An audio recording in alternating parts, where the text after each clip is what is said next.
listening to Lady-ish, where wellness gets unfiltered. This is the podcast where real talk meets whole self-transformation.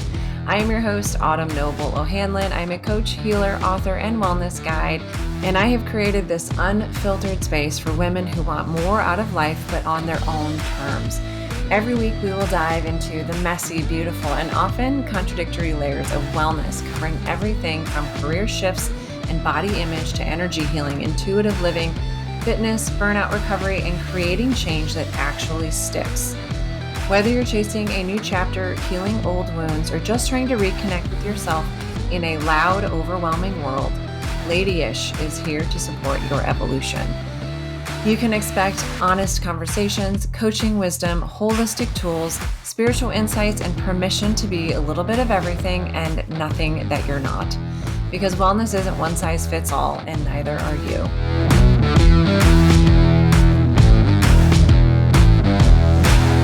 Welcome back to the podcast. As we close out the month of June and our theme this month, I just want to revisit some of the topics that we've been chatting about over the last several weeks.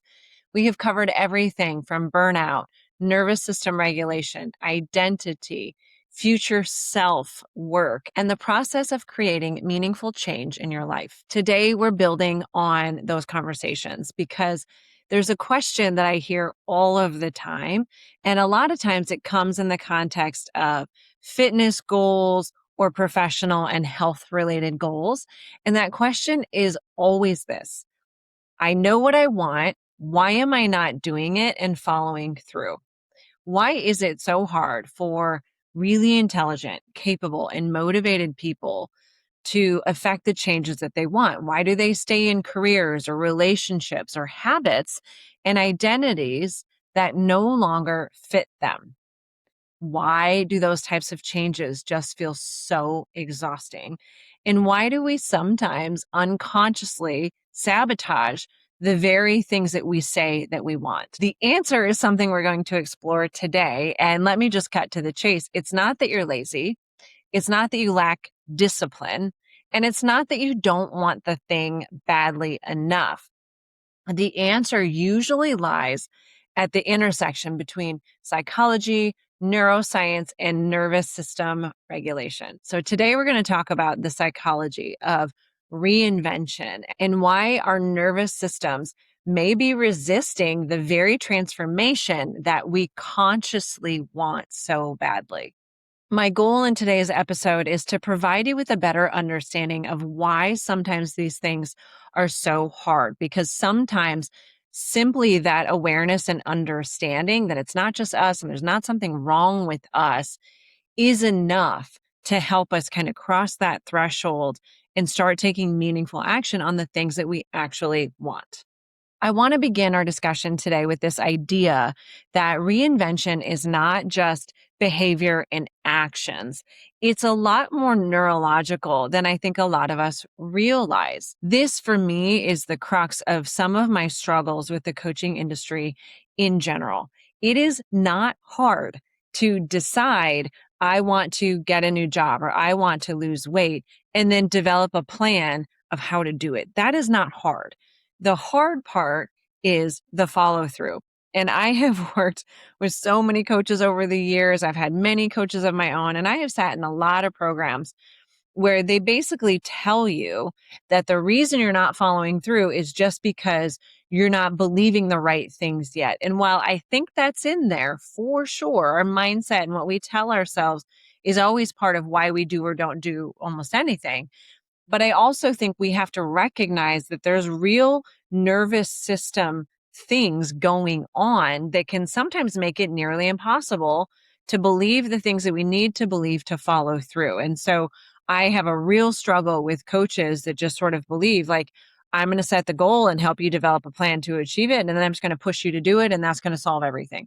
I don't think it's that simple. And I hope today will kind of paint the picture as to why I think it's more complicated in that, and help you understand why I have so many random and seemingly unrelated certificates in these different modalities that really drive nervous system work, because I think that we need better tools to attend to our nervous systems as we try to implement change and achieve new goals.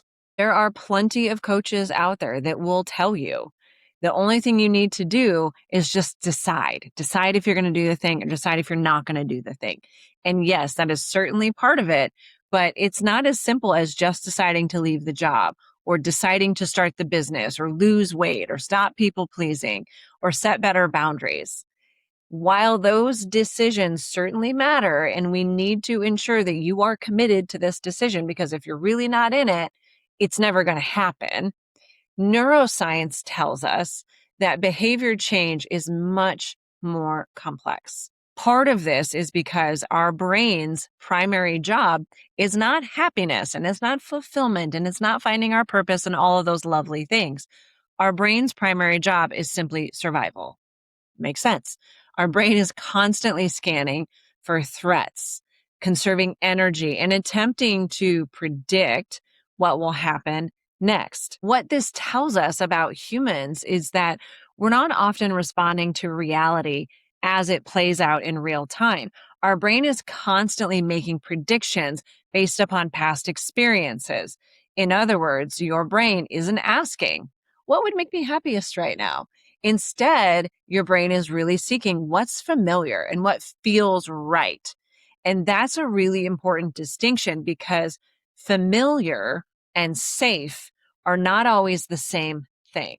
This idea that familiarity is often mistaken for safety, I think, is one of the most profound concepts that I've encountered both personally and professionally. Our nervous system frequently prefers a familiar and known discomfort over unfamiliar possibility. And I want you to really think about that and consider moments in your life where you knew something wasn't working for you and you probably weren't even enjoying it or happy in that experience. But the idea of changing it and doing something new and potentially scary and uncomfortable or risky, that felt even worse. And that unfamiliar possibility is often trumped by the discomfort that we know and understand. You can be miserable in a job and still really struggle to leave. You can know that a relationship is really unhealthy and still stay. You can recognize that a habit is hurting you, but yet continue to repeat it, not because it feels good, but because it feels known. And our brains love certainty, even painful certainty. Several months ago, I was chatting with an older client of mine, and he said to me, you seem like a really smart girl. And I understand that you spent a long time in an abusive relationship. It's really hard for me to understand how you would get yourself into something like that. And I said to him, until you understand the psychology of abuse and how our brains work, of course, it's going to be confusing to you. But the reality of it is that a lot of us get ourselves into these situations where we know deep down this is not okay. Like, this is bad, this is dangerous, this is scary. But the idea of what could happen if you left, what could happen to you, what could happen to your life, and the fight that's ahead of you in leaving is horrifying and terrifying. And I don't think people talk about that enough and recognize that enough. It's a lot easier to stay with the devil that you know than the devil that you don't know. And there's a lot of psychology support around that. And for me, that was my first kind of aha moment of like, holy cow, this, even when I know this is so bad and so wrong for me, it's so much easier to stay here than to do all of the hard things and risk all of those things to make it right. Psychologists have a name for that, and they refer to it as status quo bias.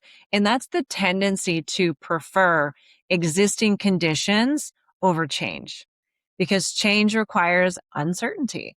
And uncertainty can feel very threatening to our nervous system.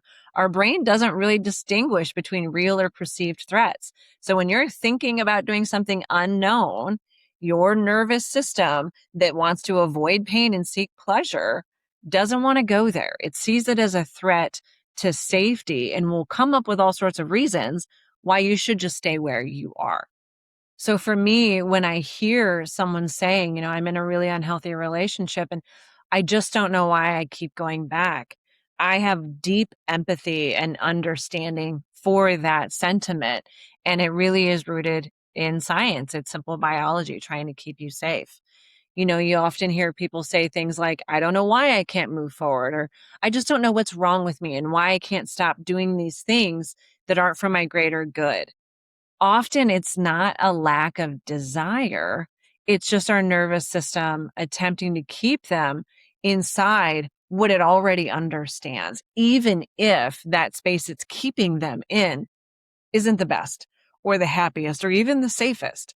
But psychologically, from a nervous system perspective, it just feels safer and known. And that's what your brain puts the importance on, the known versus the unknown. This brings me to what I think is really the root of this challenge.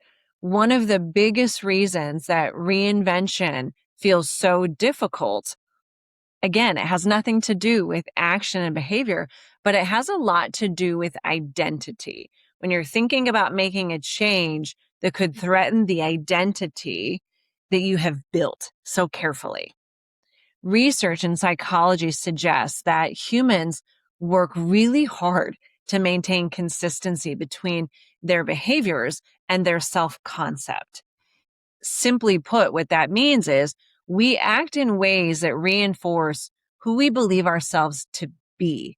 So if you have spent years identifying as the responsible one, the caretaker, the high achiever, the perfectionist, the good employee, the team player, the people pleaser, then changing your behavior can feel very threatening because it challenges that identity that you have built consciously or unconsciously.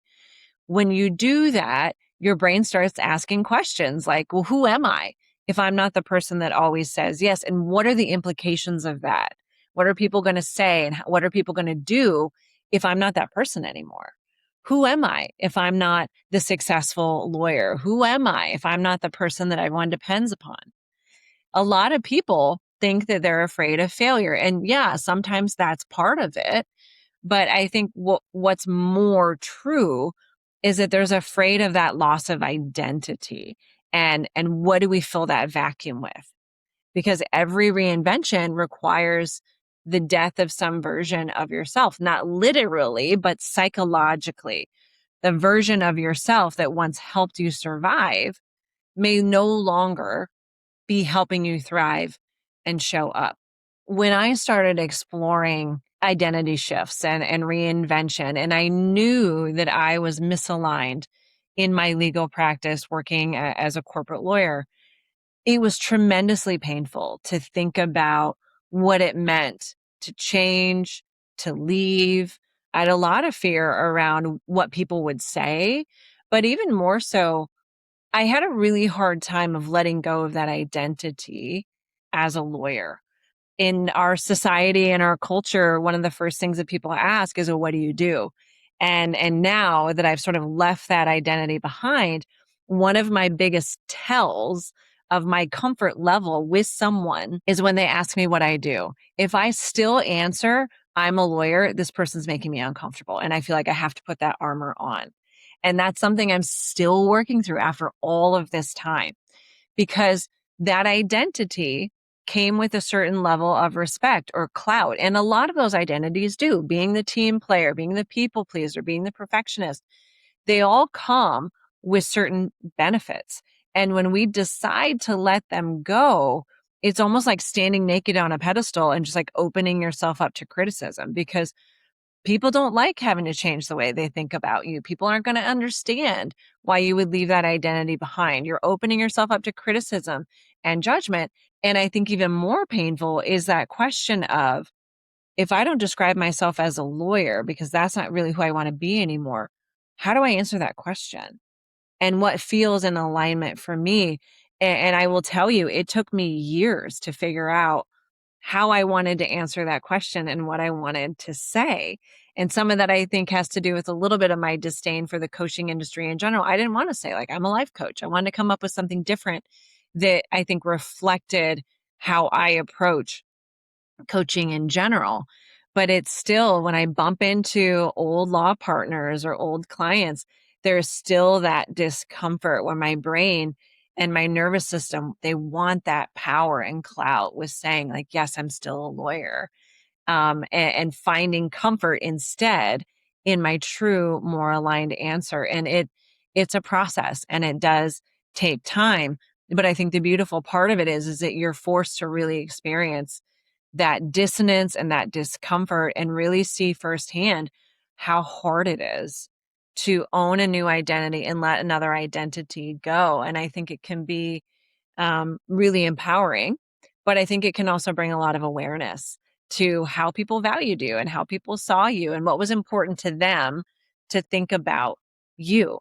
And so it really forces you to reevaluate, reconsider your role in all the relationships in your life, and maybe consider whether some changes may be necessary. And all of that, again, feels tremendously scary and can be tremendously scary. But at the root of it all is the value and the benefit of living in greater alignment with who you want to be and making those changes that resonate with you. There really is nothing greater. And you get to this point where you just start caring less and less and less, but it's a slow process. Initially, you're going to care a lot.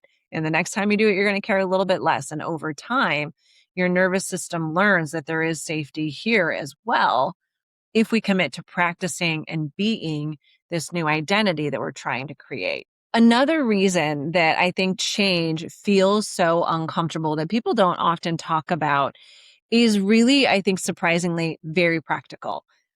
Your brain consumes a tremendous amount of energy. It makes up a very small percentage of our body weight, but it uses a significant portion of our body's available energy. So as a result, our brain is constantly looking for ways to be efficient. And this is where habits come into play. Habits are very energy saving mechanisms for our brain. The more automatic a behavior comes, the less conscious effort is required. And so it's about conserving as much as our literal brain power as possible. So this can be amazingly beneficial and wonderful when the habit serves you. Getting up, going to the gym, getting up and meditating, getting up and spending time outside, whatever that habit is, if you can automate that in your brain, that's fantastic.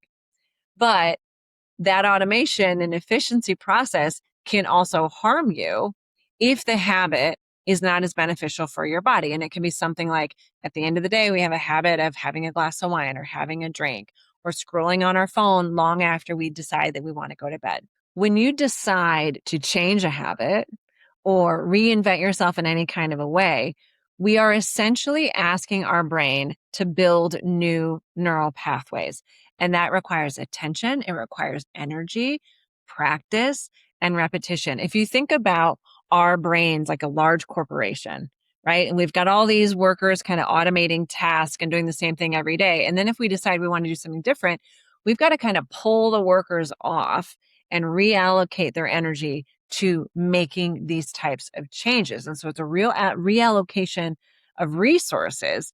And your brain is going to naturally resist that because it's a lot more efficient just to keep doing what it already knows how to do and what it knows how to do really well.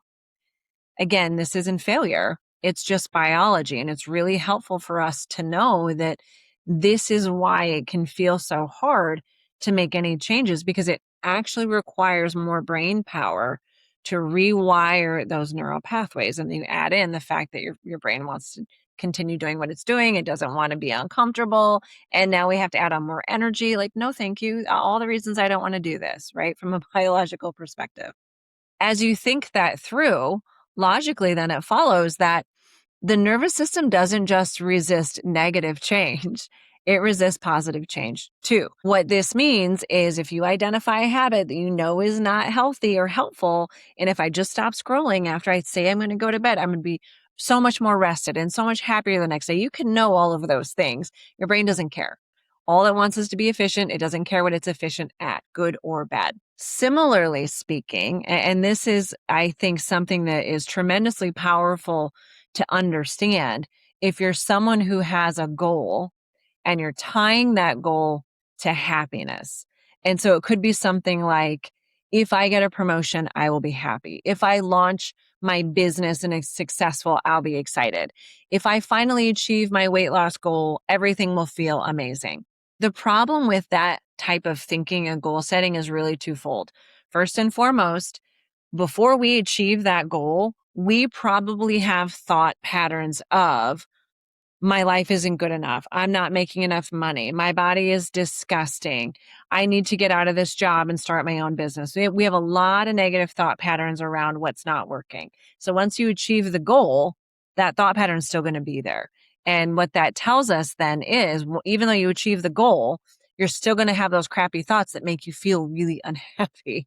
Okay. So even when you have the thing, your brain is not automatically going to change and rewire those patterns to actually let you be happy or excited or feel amazing. The other reason that this type of logic is flawed is because when you are doing something new, achieving any kind of a goal, any of those, for example, growth often feels like uncertainty to our brain, which makes sense.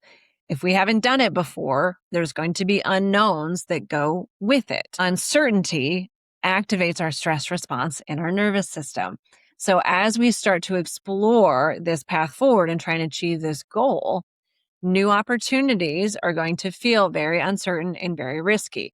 And what's more, those new opportunities likely come with new responsibilities. And that can mean more visibility, more expectations, more unknown, scary stuff. That is why so many people find themselves procrastinating on opportunities that they genuinely want. Consciously, they say, yes, this is in line with my goal. This is what I want. But their nervous system is saying, I don't know about this. This feels very uncertain. This feels very scary. This feels very unclear what happens next. And that can trigger danger, resistance, and stress response. This is really helpful to know for two reasons. On the one hand, we have to recognize that achieving any goal that we set is never going to impart those feelings of happiness and success and peace in us. We have to change our thinking and neural pathways in order to experience those emotional changes. So any goal that says, once I do X, I will be happy, it's just never going to give you the feelings that you want, because those crappy thoughts are going to go with you when you get there. What's more, thinking that way is really, really flawed, because inherently, if you have set a goal, there's going to be struggle along the way, and it's going to bring uncertainty, and your nervous system's going to resist it, because this is new. It's uncharted territory. And even if we meet the goal, now everyone's looking at us and there's more responsibility or whatever it may be. The nervous system isn't going to like that either. So we have to be really careful about putting these goals on a pedestal. And instead, I think as we focus on the goals, do our own work to understand what we're making this achievement mean and what we think this achievement will give us, but also learning to regulate our nervous system so that we can work towards the goal from a healthier, more balanced and regulated nervous system, so that maybe we are a little bit happier along the way. And maybe when we do get there, we are better practiced at regulating our nervous system. And maybe we can be a little bit happier when we achieve the goal. But we have to start that work along the way instead of thinking that the goal is going to give it to us, because it just doesn't work that way. This is why I talk so much about nervous system regulation. You cannot sustainably force yourself into a new identity or a new goal through willpower alone. Willpower, grit, tenacity is a finite resource, but safety is sustainable. So if we can stop trying to power through and I'm just going to achieve this goal no matter how terrible and scary it feels, and when I get there, I'm going to feel a million times better and be happy. If we can let that go as just a fallacy entirely, and instead focus on regulating our nervous systems and exercising maybe a little bit of self-care along the way, it's going to be a lot easier to make decisions, to tolerate all of the uncertainty that's going to go with the next steps in your reinvention or achieving the goal. It will make it easier to achieve new skills, to take calculated risks, but also to recover from any kind of a setback that are going to be inherent in this process. This is one of the many reasons why meditation, mindfulness, breath work, sleep, social connection, and stress management practices are so powerful. They're not just helping you relax, they're helping you increase your capacity for change. Our goal is never to eliminate fear. The goal is to create enough internal safety that fear no longer drives the process and that discomfort no longer feels like a stop sign. This topic, I think, has recently kind of come full circle for me in a weird way.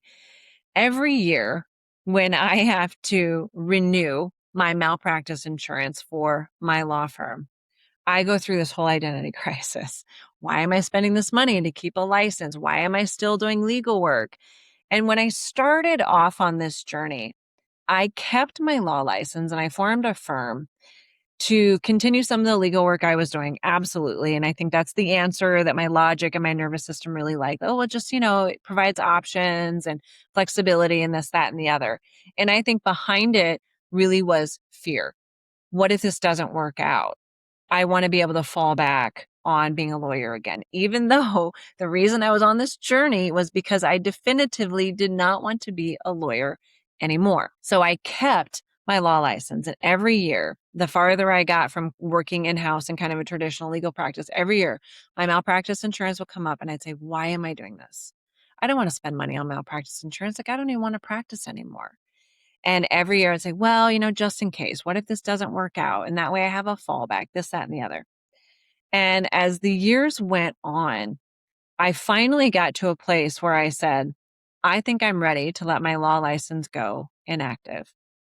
But the discomfort of it drove me to reach out to a lot of people, just like a litmus test, just to see what they were thinking about it, which a lot of us do when our nervous system is sort of signaling discomfort. We're like, okay, I know what I'm going to do. I'm going to poll the masses and see what they think about this.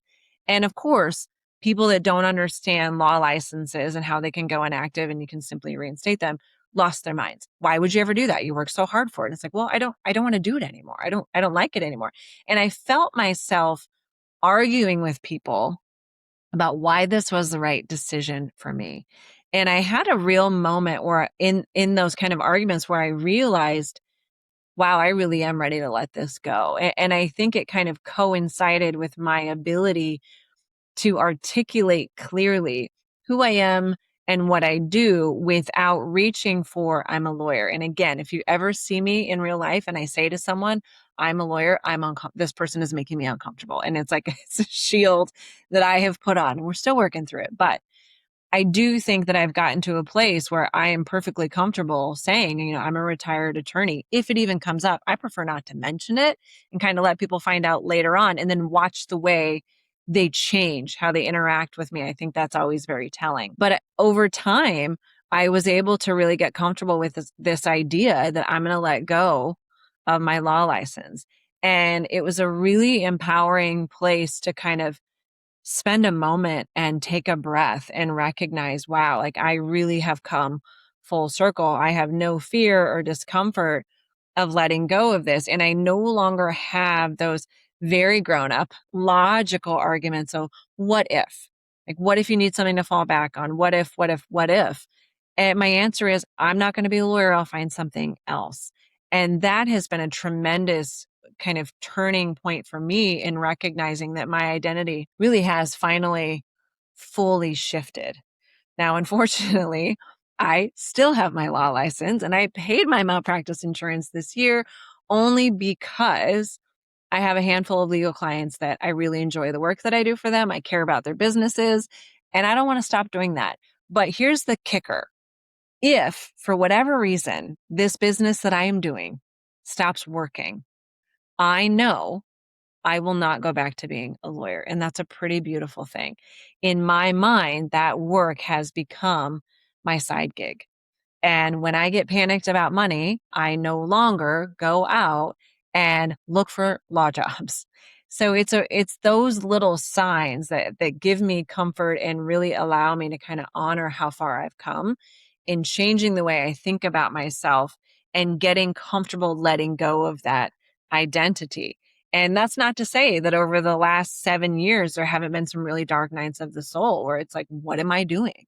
Why would I throw that away? Why would I let go of a potentially lucrative line of business? And I just kept answering it again and again. Like, that's not what I want. That's not who I am. It doesn't align with who I want to be. It doesn't light me up in the same way. And I'm willing to let it go for good. And just being able to pull my energy back from that and go all in here has been really freeing. But I think it really goes to say that these types of shifts and identity changes, they just take time. Our nervous system is not a light switch. And one day you will, as long as you chip away at it, one day you will wake up and see that that past identity no longer has a pull over you that it did. And again, you'll go through those days and you'll go through those moments where it's really hard. But coming into full alignment with who you're meant to be and who you're called to be, in my opinion, is 100% worth it. But that's not to say it's easy. If you look at my Instagram and my TikToks, it might look like the easiest thing in the world. And none of that is true. And I know we know that logically, but I want you to hear me when I say it. There were a lot of tough times that are hidden behind some of those posts. But yes, it was often really messy, super emotional, and it rarely looked as clean and polished as what you're seeing that I'm putting out there. Everything in life is yin and yang. For better or worse, social media only cares about the positive side. So for those of you that may be going through a reinvention or trying to change yourself in any kind of a way, my message here is to just keep trying, just keep showing up. Over time, your nervous system will adapt and it will get easier, I promise. With that, I just want to caution everybody here before we wrap up today. One of the biggest misconceptions I think that I see about personal growth is that reinvention means becoming a completely different person. And I don't believe that that's true. I think that it's more of a process of remembering and returning and uncovering and peeling away the layers of time and conditioning and expectations, fear and old survival strategies. If you were to go back and be a fly on the wall and watch me as a young girl, what you would find me doing is reading metaphysical books. There was a period in time where I spent hours trying to bend a spoon with my brain. But I was reading about astral projection and psychics, and I read a lot about witches and paganism and honoring nature.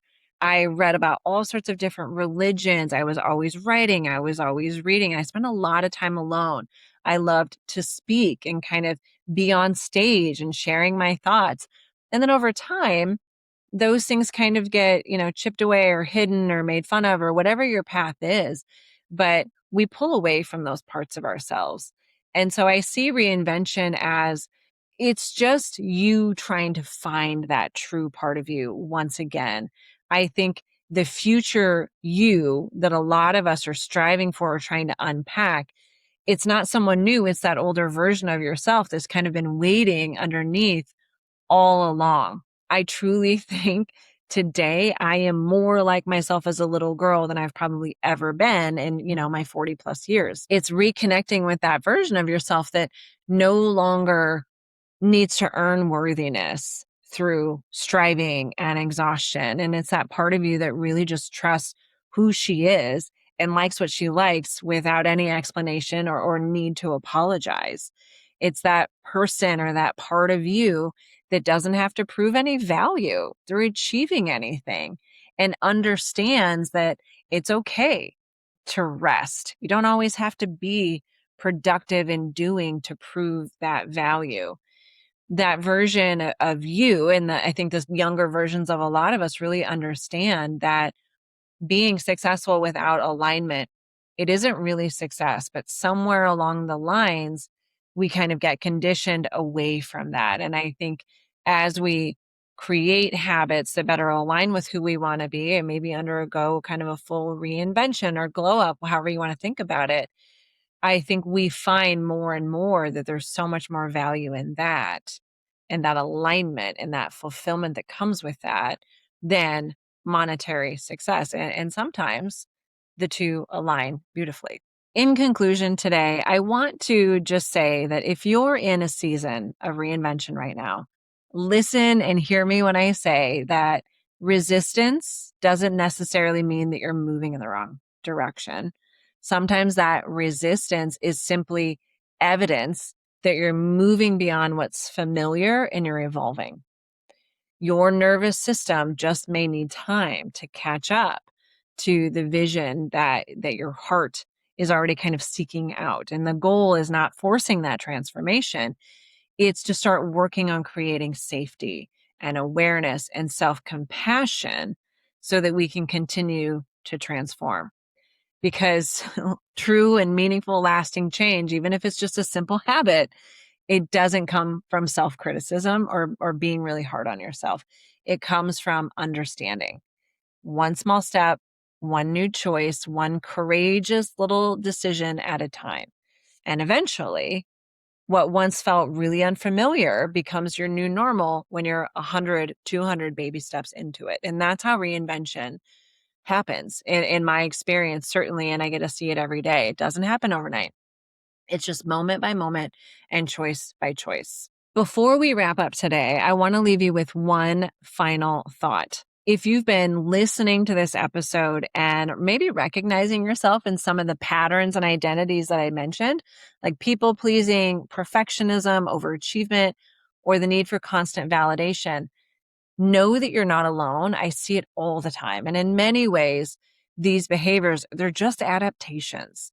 They were strategies that your nervous system developed to help you feel safe, accepted, loved, or even successful. The problem is that a lot of those strategies continue in us long after they've stopped serving us. And that's really what I want to be pivoting to next month. Next month, we're going to start exploring approval and perfectionism. And we're going to go through an approval detox, as I'm calling it. We're going to take a deep dive into the hidden ways that approval seeking shapes our lives, our careers, our relationships, and our sense of self-worth. During the month of July, I want to explore some pretty crucial questions. Why do I care so much what other people think about me? How does people pleasing become a survival strategy? Why do high achievers often struggle with external validation? What happens when your self-worth becomes tied to performance? How do you begin trusting yourself after years of looking outside of yourself for answers? And I think most importantly, underlying all of these questions is the exploration of how do I stop abandoning my own needs, my own desires, and my own intuition in order to keep others comfortable? How do I do that? We're going to explore the neuroscience behind approval seeking, the connections between attachment patterns and validation, how social conditioning influences our behavior. And I'm going to give you some real practical tools to build genuine self-trust again. Because the truth, as I see it, is that many people aren't really living the life that they want. They're living the life that they think will earn them the most approval. And eventually that's exhausting. The goal of our approval detox in July, it's not to stop caring about other people, but it's about learning how to stop outsourcing our worth. On the premium side, private space of the podcast, Becoming Her, subscribers there are going to get guided meditations designed to strengthen self-trust, journaling exercises and reflection prompts, nervous system regulation practices, shadow work around people pleasing and perfectionism, practical challenges to help you begin breaking approval seeking patterns in real time. They will also receive access to exclusive coaching style episodes that take the concepts from the public podcast but helps you to apply them to your own life. So if you've been enjoying this podcast and everything around personal growth, nervous system regulation, identity, and reinvention, July is really going to build on everything that we've discussed so far, because reinvention is not about becoming somebody new. It's about learning how to choose yourself instead of everybody else. And as you know, if you find yourself in a season of transition or burnout, reinvention, or just uncertainty, Please know that you don't have to navigate it alone. In addition to the podcast, I offer private coaching for professionals and entrepreneurs or high achievers of all backgrounds who are really ready to start creating meaningful change in their lives and in their careers. My coaching is unique in that I combine evidence-based coaching tools with all of the nervous system support tools that I mentioned on here: mindfulness practices, meditation, holistic wellness approaches, and energy work to help you create change that feels sustainable but not forced. I also offer guided meditation experiences, Reiki, sound baths, wellness workshops, leadership training, and speaking engagements for organizations all over the country. So if your organization is interested in creating healthier, more resilient teams, don't hesitate to reach out and see if we can come up with an event that would align with your goals. In sum, regardless of where you are in your career or whether you're trying just to overcome burnout or get through the day, I just want you to know that I would be honored to support you in any way that I can. You can find information about coaching, events, upcoming programs. Everything is listed in the show notes. Once again, everybody, thank you so much for spending time with me today. And as we head into July, I invite you to begin paying attention to one simple question. Where in your life are you seeking permission when you really just need more self-trust? That is where we will begin our approval detox journey in July. Until next time, take care of yourself, be gentle with the parts of you that are still learning, and remember that you were never meant to build your life around earning approval. You are simply meant to build it around becoming fully, authentically yourself. As always, my friends, thank you so much for listening, and thank you for sharing it with your circle that could also benefit from this information. Any questions, don't hesitate to reach out. Autumn@theuncomfortabledream.com.